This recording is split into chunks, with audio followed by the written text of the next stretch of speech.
Bismillahirrahmanirrahim. Assalamualaikum. Okey geng, siapa-siapa yang pernah pergi Melaka ataupun anak jati Melaka mesti pernah dengar perkataan ini, lahabau. Okey, apa khabar Mat? Ya Allah, lahabau kau.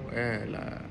So, perkataan lahabau ni sebenarnya dia dengarnya macam keras, dengarnya macam boleh buat gaduh. Okey, tetapi tuan-tuan dan puan-puan, lahabau ini datangnya daripada satu perkataan Arab. Okey, lahabar. Lahabar ini adalah lebih kuranglah maksud dia seperti lama tak dengar berita. Kan? So, orang-orang Melaka dia mungkinlah ada moderasi terhadap perkataan lahabar itu menjadi lahabau. Dan mereka menggunakan perkataan lahabau ini dalam pertuturan semasa mereka. Apa khabar kau? Lama tak jumpa, macam gitu. So dia tukar lahabau. So Mat, lahabau kau, ingatkan dah mati kan.